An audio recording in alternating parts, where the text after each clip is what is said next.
मौलाना बोले नहीं अकेले ट्रांसलेशन मत पढ़ना, तो भटक जाओगे।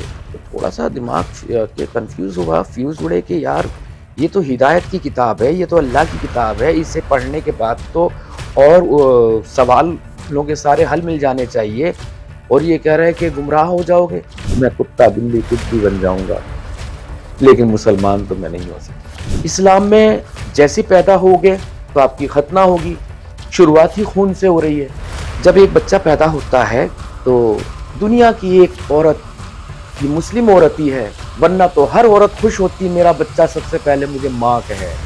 लेकिन जैसे बच्चा पैदा हुआ तो सबसे पहले उसे एक माँ कहलाना नहीं सिखाती, वो कहलाना सिखाती बोल बेटा अल्लाह अल्लाहू अल्लाहू। अब उसने अल्लाह कह निकल गया उसके मुंह से।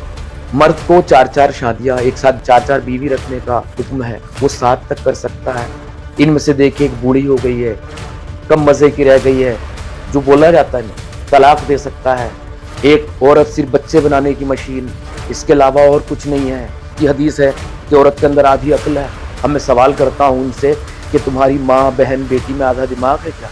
इतनी इतनी सी चीज़ों पर अल्लाह लिए बैठा है तलवार, गुनाह लिखने के लिए कलम लिए बैठे हैं उसके फरिश्ते जो 2 कंधों पे हैं। आपने मूछें बढ़ा ली दाढ़ी के साथ तो भी गुनाहगार, पानी में अगर मूछ का बाल चला गया तो पानी हराम हो गया। आपने मूछें कटवानी पड़ेगी। आपने अगर पजामा पहन रखा तो आपके टखने छुपे हुए हैं तो ये भी हराम। आप टॉयलेट में जाते हैं तो पहले बायां रखिए, निकलते वक्त दाहिना रखिए। पजामा पहन रहा है तो पहले दाएं पैर में डालिए, फिर बाएं पैर में डालिए। आप सो रहे हैं तो सोइए दाहिनी करवट से, बाएं करवट से मत सोइए। उल्टे सो रहे हैं तो उसके ऊपर भी कुछ अलग अजीब सी हदीसें हैं। किसी भी तरह से इस्लाम को जो है ना फॉलो नहीं किया जा सकता। एक समझदार इंसान इस्लाम को न कभी रह ही नहीं सकता। धरती को माँ कहा गया क्योंकि हम इस पर पैदा हुए। जाहिर सी बात है, सब कुछ यही फल फूल सब कुछ यही उगा रही है, इसी के गर्भ से निकल रहा है ना।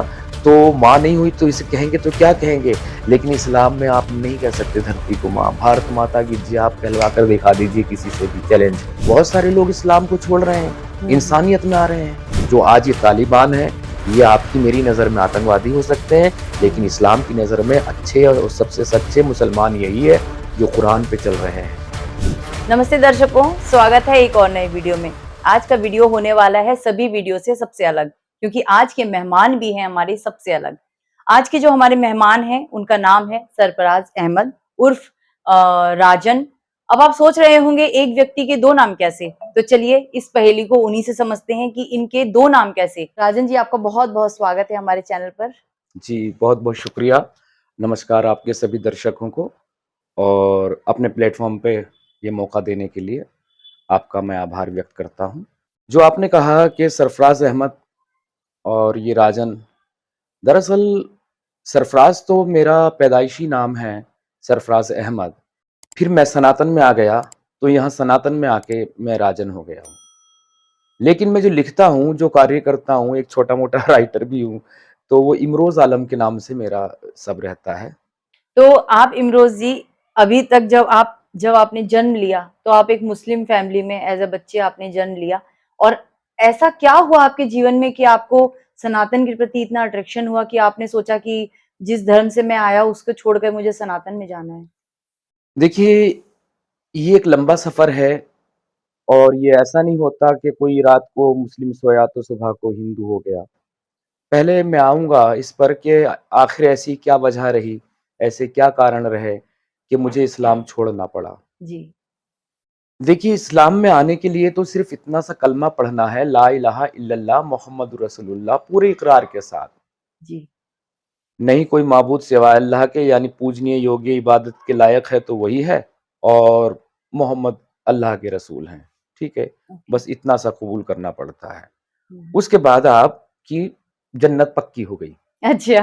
हाँ, जन्नत की चाबी आपको मिल गई। हुँ। अब नमाज़ कितनी पढ़ते हैं, नहीं पढ़ते हैं, और अल्लाह के अहकामात पूरे करते हैं, नहीं करते, उसकी सज़ा अलग से मिलेगी। जल-भुन के आखिर में जन्नत में तो पहुँच जाओगे, अच्छा। ठीक है? जब लॉकडाउन हुआ तो तब मैंने इस्लाम को पढ़ना शुरू किया। उससे पहले बता दूँ, मैं भी एकदम एक ऐसा कट्टर, एक ऐसा शख्स था, मैं तबलीगी जमाती था। दारुल उलूम देवबंद से ताल्लुक़ रखने वाले जो देवबंदी कहलाते हैं, और मैंने 40 दिन के चिल्ले किया, और 3-3 दिन तो पता नहीं कितने लगाए मैंने जमातों में।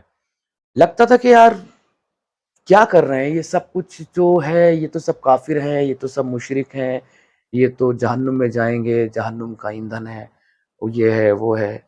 लेकिन फिर अचानक से मेरे अंदर शायरी का कीड़ा घुस गया। ये शायरी की और देखा तो शायरी भी हराम थी, मगर ये बाद में पता चला कि इस्लाम इजाजत नहीं देता कि उसके अलावा कहीं और दिमाग भी लगाओ, सोचो भी, हम्म अक्ल का दखल ही नहीं है। हम्म तो शायरी करने लगा था कुछ, फिर लिखना पढ़ना भी, इस्लाम के अलावा और किताबें भी, आप लिटरेचर वगैरह पढ़ते हैं, वो सारी चीजें शुरू की। साहित्य में जब आया तो कहीं ना कहीं दिमाग थोड़ा सा तो खुलना शुरू हुआ, ओपन हुआ। फिर लेकिन जैसे लॉकडाउन हुआ तो मैंने सोचा कि यार एक ऐसी किताब लिखी जाए। मुझे आज तक हिंदू, मुस्लिम, सिख, ईसाई, जैन, बौद्धिस्ट, पारसी, जो जो लोग मिले हैं अपने इस समाज में, और कौन मुझे कैसा लोग, कैसे इंसान लगे हैं, तो जाहिर सी बात है उनके पीछे उनके धर्म की, उनके मजहब की वैसी एनर्जी है, वैसी शिक्षा दीक्षा है। ये सब चीजें सोचते हुए मैंने, यार किताबों से किताबें तो बहुत लिखी गई है, अब मैं पूरा परफेक्ट तरीके से समझता हूँ लोगों को देखकर। तो जब मैंने लिखना शुरू किया, किताब का नाम था ईमान वाला काफिर। अच्छा हाँ, ये बाद में पढ़ा था जब मैंने देखा मैं खुद काफिर हो गया। अच्छा जी। तो तो नामकरण बाद में हुआ आपकी किताब नामकरण का। बाद में हुआ किताब का। तो मेरे यूट्यूब चैनल का भी यही नाम है, ईमान वाला काफिर। तो मैंने एक वो लिया, क्या बोलते हैं, एक आर्टिकल लिया उसका, मैंने फेसबुक पे डाल दिया। तो बहुत सारे हिंदू मुझे गालियां देते हुए आ गए। मैंने, यार ये तो सच था, ये गालियां क्यों दे रहे हैं? चलो हिंदुओं ने तो बेचारों ने गालियां दी थी, लेकिन जब मैंने मुसलमानों के लिए डाला, अरे वो तो बाप रे बाप, मैसेंजर तक में कूद पड़े। अरे कौन है तू, कहाँ रहता है तू, अपना एड्रेस दे, तुझे तो छोड़ेंगे नहीं। अब ये सारी चीजें जो मैंने, यार ये भी मैंने सच लिखा था, यहाँ पर हिंदुओं को बर्दाश्त नहीं हुआ, यहाँ पर मुसलमानों को बर्दाश्त नहीं हुआ, लेकिन बेचारा हिंदू ने तो गाली गलौची करी है, ये तो एड्रेस तक मांग रहा है, ये तो मैसेंजर में कूद कूद के आ गए। फिर मैंने, मेरी दिलचस्पी बढ़ी, मैंने और लिखना शुरू किया, लेकिन सबके बारे में लिख रहा था, कहीं ना कहीं मैं भूल गया था अपने बारे में लिखना, मुसलमान कैसे कैसे मुझे मिले हैं। लेकिन बताएं मैडम, जब मैंने इस्लाम पर नहीं लिख रहा था, मुसलमानों पर लिखना शुरू किया, मुझे इनके अंदर के असली जानवर जो दिखने शुरू हुए कि यार वो शख्स ऐसा है, अंदर से वैसा है, वो वैसा है, इतनी नफरत करता है गैर मुस्लिमों से, उससे उससे। फिर बाद में, यार ये तो हमारे यहाँ लिखा भी है कहीं ना कहीं। मैं, नहीं यार, ये हदीसें जो है ना, हदीसों में लिखा है, हदीसों में गलत हो सकता। फिर मैंने डीपली हदीसों को पढ़ना शुरू किया, देखना शुरू किया। तो इतनी गंदगी मिली, इतनी गंदगी मिली, जब देखता हूँ मुंह बोले बेटे की बीवी से शादी कर रहे हैं, जैनब से। फिर वो एक लड़की सफिया, जिसके बाप का, भाई का, हस्बैंड का मर्डर कर देते हैं और उसी रात उसके साथ मैंने, ये तो बिना निकाह के, यार ये क्या चीज है। और उनकी जो जैनब से शादी की, उससे भी निकाह नहीं हुआ। आयत आ गई कि अल्लाह ने आसमान में निकाह करा दिया। ठीक है, चलिए ये भी छोड़ देते हैं। फिर उन्होंने 50 की एज से निकल के 6 साल की बच्ची से शादी कर रहे हैं, और 9 साल। यार ये क्या है? मैंने कहा नहीं, मैं हदीसों को नहीं मानूंगा। ये बाद में मैंने जब सर्च करना शुरू किया, तो देखना शुरू किया, गूगल ही था हमारे पास, तो कहीं कहीं भटकता था, तो एक दो मौलाना थे मेरे उसमें, तो उनसे पूछा, तो उन्होंने देखा कि भटकता जा रहा है, तो बोले नहीं नहीं, ये जो है हदीसों पे यकीन मत करो, ये जो है 300 साल के बाद लिखी गई है। मैंने, हाँ यार 300 साल के बाद तो लिखी गई है, कि सही कह रहे हैं मौलाना। और आज मैं किसी को एक बात बताऊं तो 3 दिन के बाद वो वैसे ही एक्सप्लेन नहीं कर सकता। तो फिर 300 साल के बाद वो बात कैसे रह जाएगी? उसने उसको बताई, वो मर गया, उसने उसको बताई, मर गया, उसने उसको बताया, मर गया। यानी कि ये 300 साल तो बड़े खतरनाक है। ये अपनी हदीसों को नहीं मानते, बस कुरान को मानेंगे आज के बाद। ठीक है, क्योंकि कुरान को मानने की वजह कि हमें अरबी तो आती नहीं है, हम अपनी भाषा का। और फिर मैंने उसका ट्रांसलेशन के लिए एक दो से पूछा, तो मौलाना बोले नहीं, अकेले ट्रांसलेशन मत पढ़ना, वो भटक जाओगे। तो थोड़ा सा दिमाग के कंफ्यूज हुआ, फ्यूज उड़े कि यार ये तो हिदायत की किताब है, ये तो अल्लाह की किताब है, इसे पढ़ने के बाद तो और सवालों के सारे हल मिल जाने चाहिए। और ये कह रहा है कि गुमराह हो जाओगे, भटक जाओगे, अकेले मत पढ़ना। नहीं, अब तो मैं पढ़ कर रहूंगा। जब मैंने पढ़ना शुरू किया, उसमें ऐसे से काफिरों को मारना, काटना, काफिर, मुशरिक, तो मैंने जाना कि यार मैं गलत पढ़ रहा हूं, ये ट्रांसलेशन करने वालों ने गलत किया है। नहीं, कुरान तो है, फिर इसको तो मैं हमेशा मानूंगा। लेकिन फिर जब मैंने एक चैनल मेरे सामने आया और मैंने उनको सुना, और वो अरबी जानते हैं, अरबी का ट्रांसलेशन अच्छे से कर रहे हैं, और जो लिखा था वही कर रहे हैं, और कहीं कहीं मौलानाओं ने जो डंडियां मार रखी थी तो उसको भी सही करके बता रहे हैं। तो वो दिन था जैसे होता ना, पूरा हाथ ही निकल गया और पूंछ फंसी रह गई उसकी। जी, जी। तो मैं इतना अंदर से टूट गया, क्योंकि एक चीज होता ना, जब आपका हीरो बचपन से जिसे माना गया है और पता चले कि वो तो कुछ था ही नहीं, तो मैं सुनते सुनते गया, एक बार में बैठा, मैंने ड्रिंक करनी शुरू की। मैं रो रहा था और पी रहा था, रो रहा था, पी रहा था और सुन रहा था। मुझे नशा ही नहीं हो रहा, बहुत कोशिश कर रहा हूं, नशा ही नहीं हो रहा। फिर मैं घर आया, लेट गया, सो गया। फिर से मैंने उनको सुनना शुरू किया। फिर जाना कि यार मैं कुत्ता बिल्ली कुछ भी बन जाऊंगा, लेकिन मुसलमान तो मैं नहीं हो सकता। लेकिन ये फिर गलत भी है। एक चीज ये कि रो रो के सर के बाल सफेद हो गए, हुँ, हद से ज्यादा आंखों की रोशनी गिर गई, और रात को ख्वाब में माँ आती थी और डराती थी कि बेटा जहन्नुम तेरे इस्तकबाल में खड़ी है, जहन्नुम का ईंधन मत बन। ये सारी की सारी चीजें। फिर मैंने सोचा कि नहीं यार, मेरी सोच का तो कोई मिल ही नहीं रहा। हाँ, ये इससे पहले सोचा था मैंने, मेरी सोच का कोई नहीं मिल रहा, तो मैं मुसलमान बन के ही रहूंगा। लेकिन यूट्यूब का एक है ना, एक खास बात कि आपने एक चैनल देखा तो वैसे वैसे वैसे से आपको तो दिखाना शुरू कर जी, देता है। जी, जी। तो वैसे से और एक्स मुस्लिम आते गए, मैंने नहीं यार, ये तो मेरी और भी मेरी सोच के है। सबसे पहले मैंने सुल्तान हैरिस जी को सुना था, जो पाकिस्तानी एक्स मुस्लिम है, उनका बड़ा शुक्रगुजार हूं मैं, जब गालिब कमाल और वो साथ में काम करते थे। तो यहाँ से तो फिर मैंने इस्लाम छोड़ दिया, और इस्लाम तो छोड़ दिया था, जिंदगी मुनाफिकत में गुजार देता। मुनाफिक कहते हैं अंदर से तो ये काफिर है, बाहर से मुसलमान बना फिर रहा है। अच्छा, अच्छा। तो मुनाफिक की भी सजा मौत है अगर पता चल जाए तो फिर मैंने सोचा, अंदाजा किया मैंने, यार एक दुकान पे हम जाते हैं, लस्सी पीते हैं किसी की, और हमें पता चले कि लस्सी ठीक नहीं, इसमें सिलो पॉइजन है, धीरे धीरे मौत के करीब ले जा रही है। तो मुझे पता चला, मैंने छोड़ दिया। लेकिन अगर मैं जागरूक व्यक्ति हूं और अपने समाज के प्रति कोई जिम्मेदारी समझता हूं, तो अब मेरा कर्तव्य, मेरा फर्ज बनता है कि मैं सबको जागरूक करूं, भाई ये लस्सी ना पियो। हुँ, हुँ, और उस लस्सी के आदी हो चुके हैं, जो कि इस्लाम की लस्सी है, जो घोट के पिलाई जाती है। हुँ। तो आज ये बहुत बड़ी कोशिश चल रही है, और इंडिया नहीं, पूरे वर्ल्ड लेवल पर, विश्व स्तर पे जो एक्स मुस्लिम्स की बाढ़ आई हुई है, हमारे इंडिया में भी जो कर रहे हैं, एक्स मुस्लिम साहिल, एक्स हुँ, मुस्लिम हुँ। एडम सीकर, हुँ, हुँ। और एक्स मुस्लिम कुरान वाला, वगैरह वगैरह चैनल्स हैं, जी, जिनमें जी। छोटा सा कहीं मेरा भी है। हुँ, हुँ। तो बहुत सारे लोग छोड़ रहे हैं। और एक चीज खास बात क्या, कि जो भी आकर बैठते हैं ना, शुरू में तो बहुत गालियां देते हैं, ऐसी सी गालियां कि जो आपके चैनल पे क्या ये कैमरा ऑफ करके भी नहीं बोली जा सकती। ओके। इस तरह की हम लोगों को गालियां सुननी पड़ती है।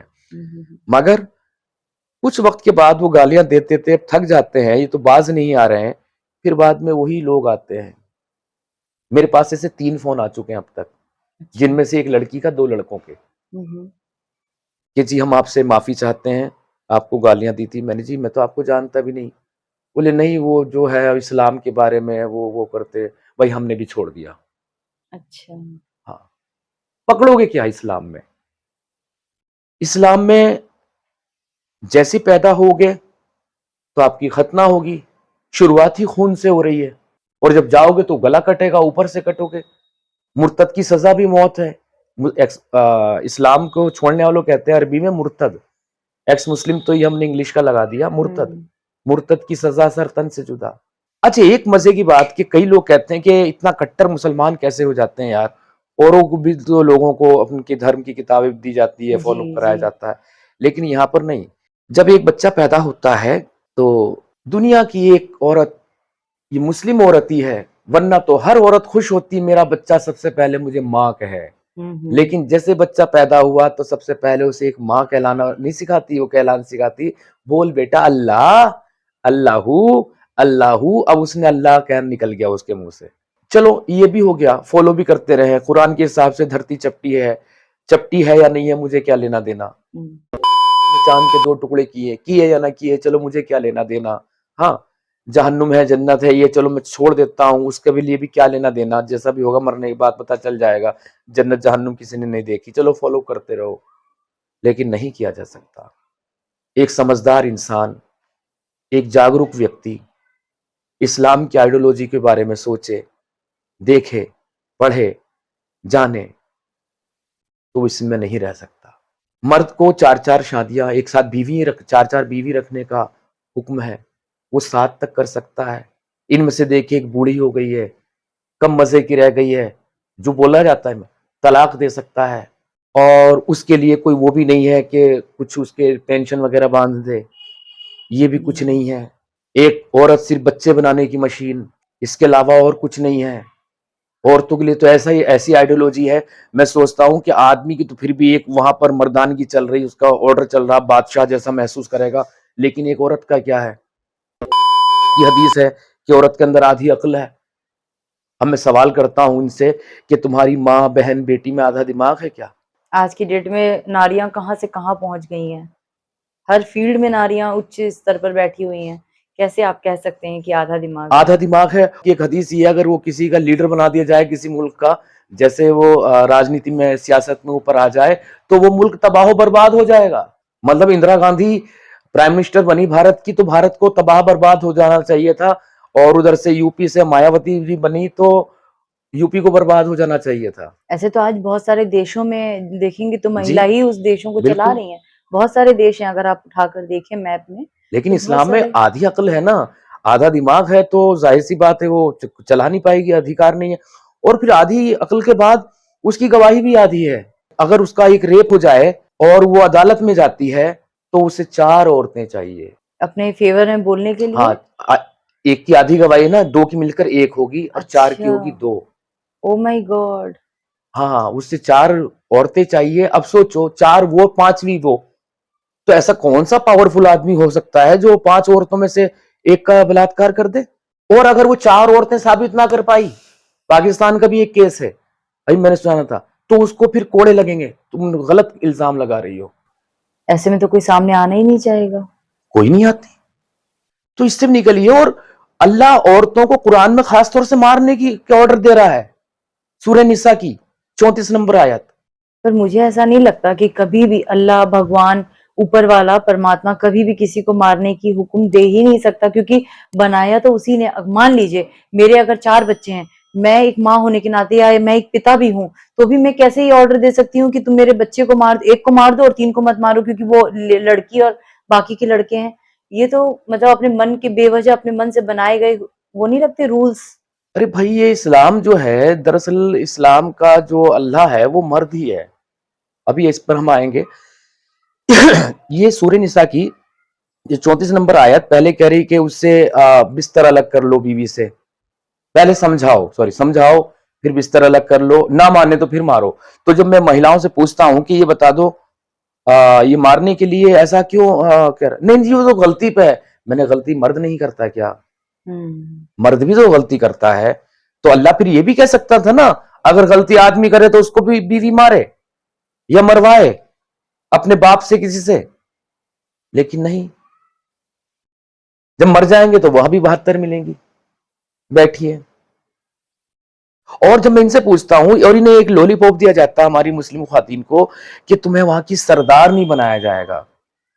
मैं जब पूछता हूं, मैंने, यार सरदार नहीं बनोगी तो जो तुम्हारे घर में काम वाली बाई आती है, ये तुम्हारे लिए नौकरानी, तुम इसकी सरदारनी की तरह, तो क्या अपने हस्बैंड से इसका चक्कर चलने दे सकती हो? लेकिन कैसी बात कर रहे हो तुम? मैं कैसी नहीं कर रहा, ऐसी बात कर रहा हूं। वहां भी ये चीज होगी। आप कभी भी तलाक दे सकते हैं अपनी बीवी को।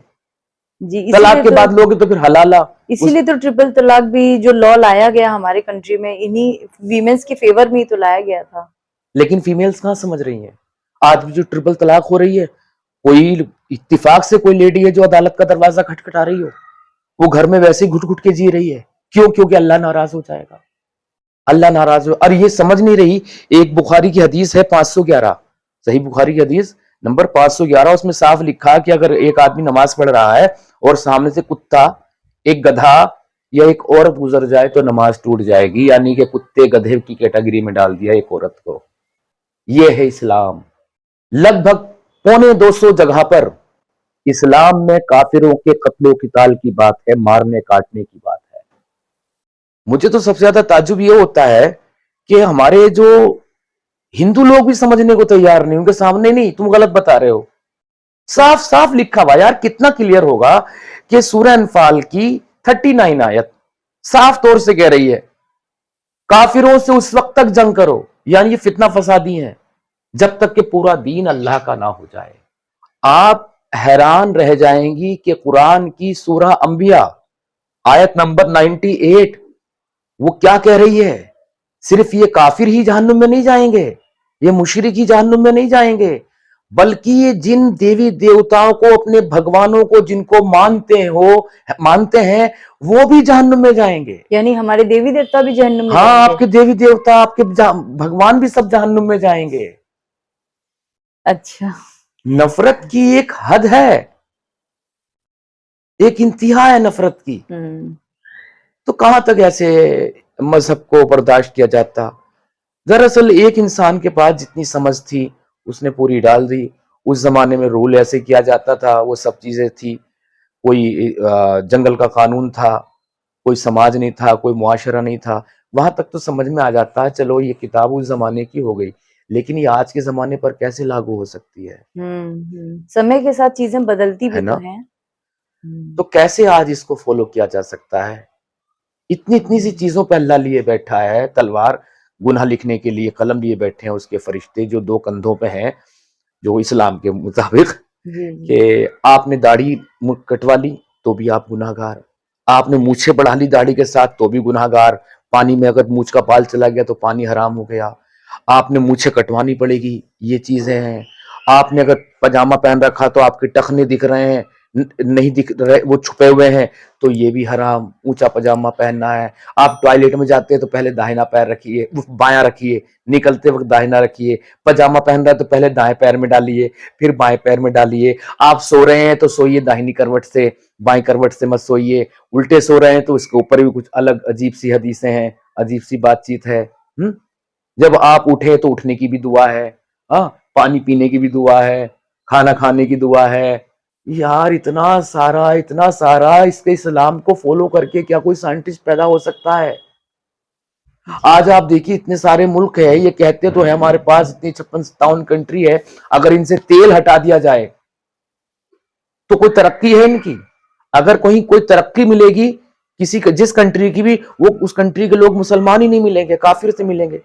अच्छा एक चीज और मैं बता दूं, ऐड कर दूं, बहुत सारे मौलाना लोग एक चूरन देते हैं हमारे देश की, ये बात जनता तक, लोगों तक पहुंचना बहुत जरूरी है कि चूरन देते हैं जी इस्लाम में काफिर को कहा गया, काफिर की बख्शीश नहीं है, काफिर का लफ्ज आया है। तुम काफिर थोड़ी हो, तुम तो हिंदू हो, तुम तो किसी को मानते हो। काफिर मतलब इनकार करने वाला, नास्तिक। तुम नास्तिक थोड़ी हो, तुम कहोगे हाँ जी मैं नास्तिक तो नहीं हूं, नहीं, तो फिर ये तो काफिर के लिए कहा गया और तुम खुश। लेकिन नहीं, एक लफ्ज आया है मुशरिक। मुशरिक वो जो शिर्क करने वाला हो, अल्लाह के सिवा किसी और को मानता हो। अच्छा, तो वो भी जहन्नुम में जाएगा, उसकी भी वही सजा है, काफिर की वही सजा है, मुशरिक की भी वही सजा है, और जो इस्लाम छोड़ दे मुर्तद, उसकी भी यही सजा है। जो सिर्फ मुस्लिम होने का ड्रामा कर रहा हो, अंदर से काफिर हो, मुनाफिक, उसकी भी वही सजा है। तो पूछो भाई, काफिर, मुशरिक, मुर्तद, मुनाफिक, जब सबकी सजा एक ही सजा है तो फिर फर्क क्या रह गया काफिर में, मुशरिक में? जी जी, चिट भी मेरी पट भी मेरी। तो शायद आप ये जो है इन सब चीजों से परेशान होकर, आपको बहुत सारे आपके जो जहन में प्रश्न उठे, उनके जो उत्तर आपको नहीं मिले, तो शायद आपको लगा कि कहीं और ढूंढा जाए, और आपका मेरे ख्याल से सनातन में आना हुआ। हाँ, किसी भी तरह से इस्लाम को जो है ना फॉलो नहीं किया जा सकता। एक समझदार इंसान इस्लाम को में कभी रह ही नहीं सकता, गुंजाइश ही नहीं। खैर अभी आपके एक समय सीमा होती है चैनल की, तो फिर कभी किसी और वीडियो के माध्यम से पूरी इस्लाम के ऊपर ही हम करेंगे चर्चा। अभी आप जो सनातन, आपका सवाल है कि सनातन में आने का क्या रहा मेरा, देखिए एक लंबा सफर है। जब 2022 में इस्लाम तो मुझसे छूट गया था, अब किसी को पकड़ना या नहीं पकड़ना ये इंसान की अपनी बात है। अगर मैं कहीं यूरोप में होता तो कह सकता था चलो मैं तो एथिस्ट हूँ जी, एग्नोस्टिक हूँ जी, वहाँ एक पहचान हो सकती थी। भारत में एक एथिस्ट की, एग्नोस्टिक की क्या अपनी पहचान है? कुछ नहीं। क्या वजूद है? हम्म, आपको जीने के लिए एक समाज तो चाहिए होता है, बिल्कुल। लेकिन एक समाज को छोड़ा है, दूध का जला छाछ भी फूंक मार मार के पीता है, हाँ जी, हाँ कहीं जी। वहां भी कुछ ऐसी गड़बड़ चीजें ना मिल जाए। हम्म। तो मेरी एक लंबा इस पर अध्ययन रहा, जो मैंने सोचा, जो गौर व फिक्र किया, वो ये रहा निचोड़। मैं गीता में एक लफ्ज है कर्म, मैं कर्म लफ्ज का फॉलो करता हूँ, वेदों में भी कर्म के लिए कहा जी, गया है। जी। और ये नहीं कि मैंने जी बहुत सारा सनातन को पढ़ा है, और मुझे पढ़ने की भी जरूरत नहीं, जो मेरे सामने है। जब कर्म की बात आ जाती है तो सब कुछ खत्म हो जाता है। बिल्कुल। वेदों को पढ़ोगे, गीता को पढ़ोगे, पुराणों को पढ़ोगे, आखिर में सब कहेंगे कर्म के लिए। जैसा कर्म वैसा फल, सबसे हाँ, शॉर्ट में अगर हम समझें तो जीवन का सत्य यही है, जैसा कर्म वैसा फल। वैसा फल। तो मैंने जब देखा कि मैंने यार सबसे ज्यादा नेचर कहाँ है, जो नेचर को फॉलो किया जाता हो, प्रकृति जो कुदरत को माना जाता हो, सनातन में है। सनातन में मैंने देखा पूजा जिन। करते हैं हम पेड़ पौधों से लेकर जानवरों और पक्षियों तक की। लेकिन ये जब हम मुसलमान थे तो कहते थे इनके तो 70-72 खुदा होते हैं, ये तो पानी को पूजते हैं, चांद को पूजते हैं, सूरज को पूजते हैं। लेकिन बाद में पता चला कि यार ये जो पानी को पूज रहे हैं, नदियों को माँ कह रहे हैं, तो जाहिर सी बात है कितना प्यास भाव है बुझाने वाली सबके प्रति। है ना। माँ है, एक माँ का उसके अंदर अंश है कि हमें जिंदा रखी। और साइंस जिस गिरे पे साइंटिस्ट लोग पहुंच रहे हैं, वहां सबसे पहले पानी ढूंढ रहा है। पानी बिल्कुल। होगा तो जीवन होगा। और माँ के बिना एक एक शिशु का आप सोच सकते हैं जन्म भी मुश्किल, जी, तो माँ ही जन्म देने वाली है, यानी कि जीवन जल है। जल को जीवन जल। जीवन क्यों कहा गया? क्योंकि जीवन और माँ को यहाँ मिलाया गया, इसलिए माँ शब्द नदी को दिया गया जी, था। इसी तरह धरती को माँ कहा गया बिल्कुल। क्योंकि हम इस पर पैदा हुए। और तो जाहिर सी बात है, सब कुछ यही फल फूल सब कुछ यही उगा रही है, इसी के गर्भ से निकल रहा बिल्कुल। है ना। तो माँ नहीं हुई तो इसे कहेंगे तो क्या कहेंगे? लेकिन इस्लाम में आप नहीं कह सकते धरती को माँ। भारत माता की जय आप कहलवा कर दिखा दीजिए, किसी से भी चैलेंज है। अगर उसने कहा तो जाहिर सी बात है वो इस्लाम से निकल गया, किसी मुल्ला मौलवी से पूछ लो। फिर ये चीज, फिर देखा कि यार यहाँ तो पेड़ पौधों को पूजते हम सोचते थे, लेकिन अब पता चलता है कि यार इसके ऑक्सीजन दे रहे हैं। कोरोना में क्या हाल हुआ ऑक्सीजन के बिल्कुल, लिए, देख लीजिए, है ना। तो छटपटा ये गया था इंसान ऑक्सीजन के बिना। जी, तो ऑक्सीजन नहीं होगी तो हम कैसे जिंदा रहेंगे? तो यार ये ऑक्सीजन दे रहे हैं, ये तो इसलिए पूजा के हकदार हैं। फिर सूरज को माना जाता है, सूर्य को। सूरज ना निकले तो इस अंधेरे में दुनिया का क्या होगा? जीवन का अस्तित्व नहीं है। ये पेड़ पौधे, ये पूरी प्रकृति पूरी प्रकृति, सूरज से ही तो चल रही है। सब कुछ खत्म हो चंद्रमा की जाएगा। ठंडक और सूरज की जो गर्मी है, ये हमारे जीवन की छत्र छाया है। तो सब कुछ खत्म हो जाएगा अगर सूरज ना निकले, है ना। सूरज को मानना इसलिए पूजनीय योग्य हुआ। आग जो हम जलाते हैं, अग्नि, वो एक पूजनीय, क्योंकि आग ना होगी तो हम कैसे खाना बनाएंगे, बिल्कुल, क्या बिल्कुल। करेंगे, है ना। कुल मिलाकर ये जाना मैंने कि जिन चीजों को हम मजाक उड़ाया करते थे मुसलमान होते हुए, ये तो पत्थर को, पहाड़ को, पानी को, सूरज को, आग को, पेड़ों को, इनको पूजते हैं। लेकिन सनातन में आने के बाद पता चला, हालांकि पता मुझे पहले से एहसास हो गया था कि यार ये पूजा नहीं बल्कि इनके प्रति एक सम्मान है, रिस्पेक्ट। रिस्पेक्ट है। जी, और अगर पूजा कहेंगे तो हम स्वयं अपने जीवन की ही पूजा कर रहे हैं। बिल्कुल, क्योंकि हम खुद एक 5 तत्व के बने एलिमेंट से जी, शरीर में हैं। हम सब अपने जीवन की पूजा कर रहे हैं। और जहां जीवन को की पूजा की जाती हो तो वहां का भाव क्या होगा? शांति और प्रेम। जी, इसीलिए आपको सनातन में चाहे कितना भी कोई आपको मिल जाए, उद्दंडी हो, गुंडा हो, लेकिन उसके अंदर प्रेम, शांति की भावना कहीं ना कहीं जरूर आपको मिलेगी, जो सत्य में सनातन को मानने वाला होगा। देखिए एक चीज और इसमें मैं ऐड कर दूं। अगर आप देखें कि एक मुसलमान ने किसी को अल्लाह अकबर कह के मार दिया, ठीक। एक तरफ एक हिंदू ने किसी का अपने भगवान का नाम लेके मार दिया, ठीक है। कत्ल तो दोनों साइड हुआ है, जी, हत्या दोनों ही तरफ हुई है, जी। इंसानियत का दोनों तरफ कत्ल हुआ है। लेकिन जब आप हिंदू के पास गए, पहले बोले देख तूने, तेरे इस पाप के भागीदार ना राम है, ना कृष्ण है, ना शिवा है, कोई नहीं है। ये कहीं उन्होंने ऑर्डर नहीं किया किसी को मारने के लिए। जी, अब तू ही इसका भागीदारी होगा, तू ही इसका भोगी होगा। तो उसे एक बार को उसकी आत्मा झंझोड़ी जा सकती है, और प्रायश्चित हम्म। करने के लिए निकल पड़े कि नहीं यार मुझसे गलत हुआ है। हम्म। लेकिन जब आप मुसलमान के पास आएंगे, कहेंगे कि तेरे इस पाप का अल्लाह भागीदार नहीं है, तो वो साफ तौर से कुरान खोल के दिखा देगा, अल्लाह ने ऑर्डर दिया है मुझे। नहीं, कभी कोई भगवान, अल्लाह, अल्लाह भी तो वही है, ऊपर वाले ही तो हैं, सिर्फ नाम ही तो अलग है। कैसे वो कह सकते हैं किसी को मारने की? अल्लाह मुझे वो अल्लाह नहीं है, वो कुरान वाला अल्लाह की जो है ना, वो सिर्फ और सिर्फ ऑर्डर देता है, वो और कुछ नहीं। तो खैर बहरहाल, तो सनातन में आकर ये जाना, एक हिंदू खराब हो सकता है लेकिन उसका धर्म खराब नहीं हो सकता। जी, जी। एक मुसलमान अच्छा हो सकता है लेकिन उसका मजहब अच्छा नहीं हो सकता। ये बहुत डीपली गहराई से जाना हो, क्योंकि अपने से जो हमारे जैसे नहीं है, जो हम में से नहीं है, नफरत करनी तो बता रही है किताब, कुरान बता रहा है। हाँ, हिंदुओं में से कहा, चलो कुछ लोग कहते हैं मनुस्मृति, मैंने पढ़ी नहीं है, तो मान लिया कुछ है भी, लेकिन उसको माना कौन से हिंदू तलवार उठाए फिर रहे हैं, डंडे उठाए फिर रहे हैं जी, इसको फॉलो करो, इसको लागू करो, है ना? लेकिन मुसलमानों की तो जहां भी तादाद बढ़ जाए वहां शरिया शरिया चिल्लाने लगते हैं। तो कुल मिला के सनातन में बहुत शांति है। तो आपसे अब मैं आगे जानना चाहूंगी कि जब आपने अपने धर्म को छोड़कर सनातन में अपने पग धरे और आप इस धर्म को आपने अपनाया, तो आपके परिवार वालों का क्या रिएक्शन था? ये आपने बड़ा गहरा सवाल कर लिया, परिवार वालों का क्या रिएक्शन है, कैसे है। जब मैंने इस्लाम को छोड़ा था, परिवार तो देखें तो उसी वक्त मर गया था। अच्छा, कोई सपोर्ट नहीं मिला फिर उनसे? उन्हें एक उम्मीद थी फिर भी कि कभी क्या पता ये राह रास्त पे आ जाए, इस्लाम पर आ जाए, फॉलो करने लगे।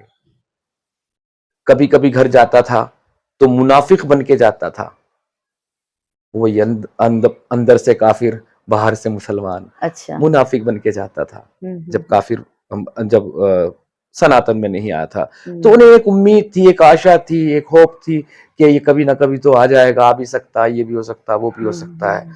लेकिन जब मैंने जो है इस्लाम छोड़ के सनातन में कदम रखा, तो अब तो दूर दूर तक नहीं रही। घर परिवार सब सब ने एकदम से पूरी तरह त्याग दिया।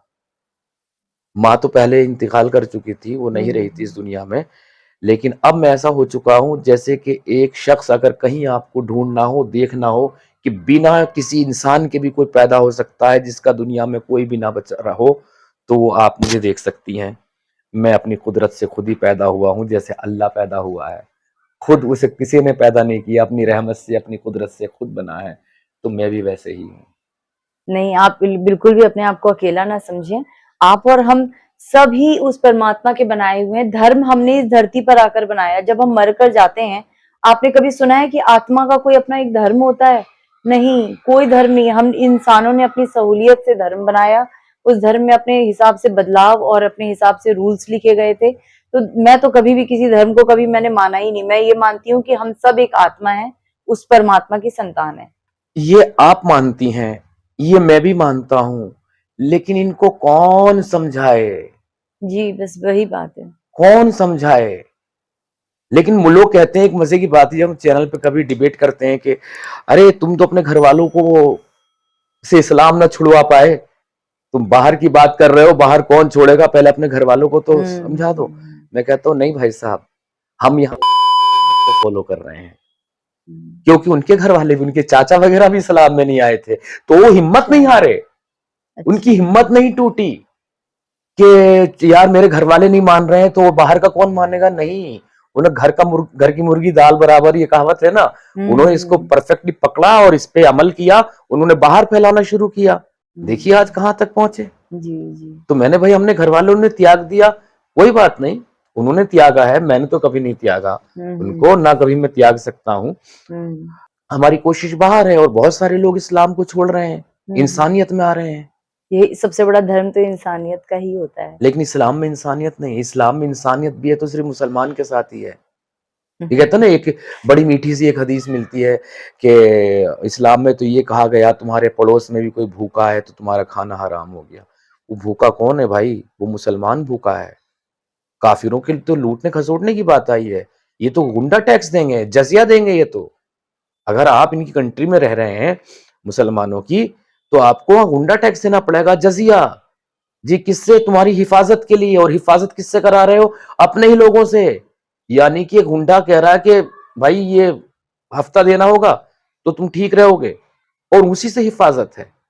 काफ़ी डरने वाला मतलब धर्म है कह सकते हैं। ये आपने इसका, इस्लाम का एक जर्रा नहीं सुना, और जो हुँ। ऑडियंस तक पहुंच रहा है ये कुछ नहीं पहुंच रहा। अच्छा, आपके चैनल पे मैं देखता हूँ काफी लोग हैं और कई चैनल पे मैं ऐसे देखता हूँ कि जो इस्लाम की बड़ी बड़ी वाहवाही करते हैं, इस्लाम तो ऐसा जी, इस्लाम तो वैसा। आपके चैनल के लिए नहीं, ये बहुत सारे चैनल्स में मुझे दिखता है, सूफियों की, खानकाहों की, मज़ारों की, इनकी उनकी। भाई इस्लाम एक ही इस्लाम है। इस्लाम में सूफियत हराम है, ये सारी चीज़ें हराम है। और ये जो सूफी बने फिर रहे हैं, ये अलतकैया कर रहे हैं, धीरे धीरे कन्वर्जन कर रहे हैं, मुसलमान बना रहे हैं, और कुछ नहीं कर रहे हैं। अच्छा, अभी तक मैंने आपकी बातों को बहुत गौर से सुना, समझा भी। अभी इसमें मैं अपना एक पॉइंट ऑफ व्यू डालना चाहूँगी। जैसे मैं अपनी बात करूँ या मैं अपने हस्बैंड की बात करूँ, जैसे मेरे फादर, उनके जो बेस्ट फ्रेंड थे, मुस्लिम थे। बचपन से हमने देखा एक मुस्लिम फैमिली, उनके यहाँ ईद होती थी। इनफैक्ट मेरी मदर जो एक टीचर थी, बाद में प्रिंसिपल बनी, तो बहुत सारे स्टूडेंट उनसे ट्यूशन पढ़ने आते थे, तो बहुत सारे मुस्लिम बच्चे भी थे। तो जब ये आपका पूरा 1 महीने का रोज़ा होता था, तो हमारे यहाँ हम बहुत खुश होते थे कि अरे रोजा शुरू हो रहा है, क्योंकि शाम को हमारे यहाँ बहुत अच्छे से पकवान के एक पूरी थालियां आती थी कई मुस्लिम परिवार की तरफ से। इतना मतलब भाईचारा वाला नेचर था। जो मेरे फादर थे, उनके तो बेस्ट फ्रेंड मुस्लिम थे, जो अंकल थे, तो इस्माइल नाम था उनका। तो इतना हमने कभी हिंदू मुस्लिम तो सोचा ही नहीं। अगर मैं बात करूं अपने हस्बैंड की, तो मेरे हस्बैंड का जो बचपन है, लगभग वो पूरा जो मोहल्ला था वो मुस्लिम का था, और सिर्फ 3 परिवार हिंदुओं के थे। वहां कभी कोई नफरत का माहौल नहीं रहा। मैं ये चीज मैंने फील की है कि हम अगर अपने बचपन को देखें ना, तो हिंदू मुस्लिम वाला कोई टर्म था ही नहीं, नफरत कोई थी ही नहीं। लेकिन आज अगर मैं चलती हूँ, तो मैं देखती हूँ चारों ओर कितनी नफरत हो गई। जो पहले हिंदू मुस्लिम जो भाईचारे का जो मिसाल दिया जाता था भारत में, वो वाकई थी, और आज वो चीज खत्म हो गई। आपको क्या लगता है इसकी क्या वजह रही होगी? देखिए, आपने बहुत ही अच्छा सवाल किया, इस पर बोलना बनता है। जी। आप देखें, जब पाकिस्तान में जो हिंदू रह गए थे, हम्म। बांग्लादेश में जो हिंदू रह गए थे, जी जी वहां भी एक भाईचारा चल रहा था जी ना। जी जी। फिर भाई खत्म हो गया, फिर चारा चारा रह गया, है ना। जी। जी। दरअसल ये जो काम अंजाम दिया है, ये तबलीग जमात ने अंजाम दिया है। वो अच्छा। कैसे? बचपन में हमने एज ए मुस्लिम स्कूल में भारत माता की जय के नारे लगाए हैं, और कभी हमारे माँ बाप ने नहीं रोका, कभी किसी ने कुछ नहीं टोका। और मैं देखता था उस वक्त की मुस्लिम महिलाएं कई बिंदी लगाती थी, सिंदूर लगाती थी, पैरों में बिछे पहनती थी, साड़ी पहनती थी, जी सब कुछ फॉलो करती थी, जी। और मुसलमान होती थी। हम्म। लेकिन नहीं, नहीं, तबलीग जमात जो दारुल उलूम देवबंद से चलती है, इसने घर घर में घुस के, घरों घरों में जाकर जो तबलीग की है, जो इस्लाम की दावत दी है, अब किसी महिला को आप इस हालत में नहीं देखें कि ये मुस्लिम जो सिंदूर लगाए हुए हैं, बिंदी बिल्कुल नहीं। लगाए हुए, ये सब किए हुए, नहीं। कि वतन की मिट्टी की महक भी छीन लो, वतन की मिट्टी की महक भी ना रह जाए। तबलीग जमात ने असली इस्लाम पहुंचाया है घर घर जाके। तो तबलीग जमात जो है इस्लाम को सही तरीके से पेश कर रही है। जो आज ये तालिबान है, ये आपकी मेरी नज़र में आतंकवादी हो सकते हैं, लेकिन हम्म। इस्लाम की नज़र में अच्छे और सबसे सच्चे मुसलमान यही है जो कुरान पे चल रहे हैं। जी तो तबलीग जमात ने घूम घूम के कर दिया सबका बेड़ा गर्क। और इसीलिए आप देखिए, खास बात के जो सऊदी अरब के बादशाह हैं, किंग है मोहम्मद बिन सलमान MBBS, उन्होंने तबलीग जमात को बैन कर दिया है। उन्होंने साफ तौर से कहा कि आतंकवाद को बढ़ावा दे रही है। हम्म। लेकिन हमारे देश में पता नहीं वो दिन कौन सा दिन आएगा जब तबलीग जमात बैन होगी और देवबंद से चल रही है। कोई भी कहीं भी कोई भी आतंकवादी पकड़ा जाता है, वो देवबंदी ही होता है। सारे तालिबानी अपने आप को देवबंदी मानते हैं। पाकिस्तान में जो सबसे ज्यादा तादाद है शिया सुन्नी वगैरह वगैरह, उनमें सबसे ज्यादा सुन्नियों में तादाद जो है नंबर 1 वो देवबंदियों की है। पूरी दुनिया को आतंकवाद परोसने का काम करता है देवबंद मदरसा तबलीग जमात के द्वारा। जी। अच्छा, आपने बताया था कि आप लिखते हैं, और आपने अपना राइटर वाला नाम इमरोज आलम लिखा हुआ है, और आप शायरी भी करते हैं। तो आपने बताया शायरी हराम है आपके इस्लाम में। हाँ। लेकिन मैंने ये चीज देखी है कि 99% जो लोग शायरियां करते हैं वो तो इस्लाम धर्म से ही हाँ, हैं। अच्छे शायर मुसलमान हाँ हैं। बिल्कुल, क्योंकि उनके जो लफ्ज हैं, बोलने का जो तरीका है, वो नॉर्मल लोगों में नहीं आ देखिए, पाता। इस्लाम में सारी कलाएं हराम है। नाचना हराम है, गाना हराम है, शायरी हराम है, संगीत हराम है, उछल कूद करना, कोई भी ऐसी जो कला से रिलेटेड हो, सब हराम है। क्यों? क्योंकि कलाकार के पास एक्स्ट्रा दिमाग होता है। जैसे आप किसी कला में लगते हैं तो आपका दिमाग खुलता है, और खास तौर से शायरी करते हैं तो वो तो सारा दिमाग से ही काम है। और जब आपने दिमाग लगाना शुरू कर दिया तो फिर आपके मन में सवाल उठने लगेंगे कि यार ये जो है ऐसा क्यों है, वैसा क्यों है। और इस्लाम में सवाल दूर दूर तक नहीं है, इसलिए सीरे से हराम करार दे दिया गया। इसलिए मेरी एक लाइन है जो मैं कहता हूँ, बोले तुमने इस्लाम क्यों छोड़ा? मैंने इस्लाम क्यों छोड़ा, बताते हैं कि इस्लाम में सुअर और शराब ही नहीं, अक्ल भी हराम है। तभी तो कहते हैं कि दीन में अक्ल का दखल नहीं है। इसलिए मैंने अपनी अक्ल और अपनी इंसानियत को बचाने के लिए इस्लाम छोड़ा है। तो अब आपको सनातन धर्म में आने के बाद कैसा फील हो रहा है? एक बोझ उतर गया, जन्नत का, जहन्नुम का। एक बोझ उतर गया कि जो मुसलमान बन के फॉलो करना पड़ता था वो सब चीजें।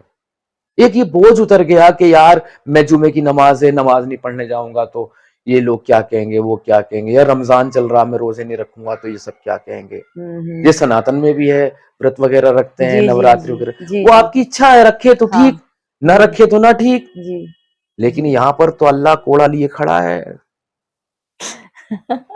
हाँ, तो अभी कुंभ होकर गया है कुछ समय पहले ही, और दुनिया भर के सनातनी आए थे माँ गंगा में डुबकी लगाने, संगम में। आपने संगम में डुबकी लगाई या नहीं लगाई? मैं हरिद्वार में, देहरादून था, वहां से मैं हरिद्वार आया। हरिद्वार में मैंने एक डुबकी लगाई वहां से, और वहां से डुबकी लगा के मैं निकला कुंभ के लिए। तो टिकट नहीं मिला, डायरेक्ट मैं गया लखनऊ। जब लखनऊ में गया तो फिर मुझे वहाँ घर वापसी वगैरह का आयोजन शुरू हुआ, वो सारी चीजें बोले यहीं से करके जाओ वगैरह वगैरह। तो इसलिए मैं वहां फंस गया, और मैं जो हूँ वहां नहीं जा सका, लेकिन अरमान रह गया दिल में। तो खैर, हरिद्वार में तो आपने डुबकी हाँ, लगाई हरिद्वार थी। में तो लगा ली। तो अब आपका जो ये नाम है राजन, तो ये नए नाम के साथ नया जीवन शुरू किया है जो अब आपने, तो इसमें आपको, आप आगे क्या सोचा आपने, अब आप क्या करेंगे आगे? नया जीवन नहीं, बल्कि एकदम ये कहिए कि नया जन्म है। नया जन्म, राइट, हाँ, नया जन्म ही है आपका। जी। अब मैंने सोचा, देखिए यही है कि मकसद तो हमारा एक ही है, क्योंकि इस्लाम को आप छोड़ देते हैं, इस्लाम आपको नहीं छोड़ता। भाई इस्लाम ने अगर पकड़ रखा है तो ठीक है, हमने भी इस्लाम को पकड़े हुए हैं। और जो जो चीजें हैं इस्लाम की, खूबसूरती क्या क्या है, वो सारी खूबसूरती बयान करते हैं। जी इस्लाम की खूबसूरती ट्रिपल तलाक, इस्लाम की खूबसूरती शादियों पे शादी, इस्लाम की खूबसूरती बच्चों पे बच्चे, इस्लाम की खूबसूरती तलाक दे के फिर निकाह हलाला कराओ, ये कराओ। इस्लाम की खूबसूरती काफिरों की बहन बेटियों को लोंडी बना के रखो। तो अब इस्लाम की जो खूबसूरती है, हम सिर्फ खूबसूरती पे बात करते हैं। और बता दें आपकी सब दर्शकों से, मैंने इस्लाम की कोई बुराई नहीं की। मैंने इस्लाम की हकीकत पर बात की है, इस्लाम के बारे में बात की है, और कोई भी एक्स मुस्लिम इस्लाम की बुराई नहीं करता। इस्लाम क्या है बस वो यही बताने की कोशिश करता है।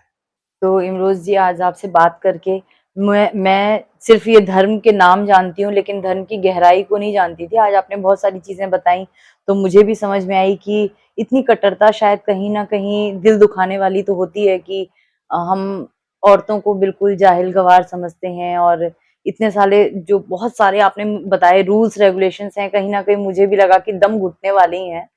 और मैं बहुत अपने आप में गर्व महसूस करती हूँ कि मैंने एक ऐसे धर्म में मेरा जन्म हुआ है जहाँ पे मुझे हर चीज की आजादी है।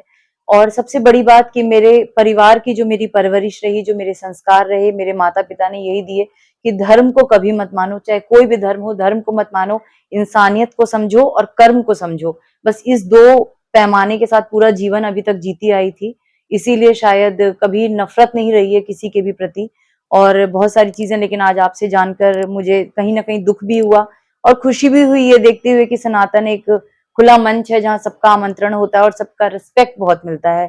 तो और मैंने खास तौर से आपको बता दूं, जी। जब मैंने सनातन में आया तो मैंने माइक पे, मंच पर ये बात कही है। मैं जिन लोगों को भी कहता हूं भाई तुम सनातन, मैंने भाई तुम्हें यहाँ पे मर्जी है तुम्हारी, कुछ फॉलो करो मत करो, तुम जिंदगी में कभी मंदिर में कदम मत रखना। बस तुम हिंदू हो गए, तुम्हारे साथ जुड़ गया तुम्हारा धर्म। तो मैंने साफ तौर से कही, माइक हाथ में, मीडिया सारी थी, कि सनातन में आने की सबसे बड़ी वजह यह भी है, मैं पहले से एग्नोस्टिक रहा हूं, अब मैं चुन लूंगा एक, मेरा इस ईश्वर को मानूंगा या मैं ना मानूं। और कल अगर मैं नास्तिक हो जाता हूं तो सनातन मुझे एक नास्तिक के रूप में भी स्वीकार करता है। मैं नास्तिक होकर भी एक हिंदू नास्तिक कहलाऊंगा, लेकिन इस्लाम में आप मुस्लिम नास्तिक नहीं कहला सकते।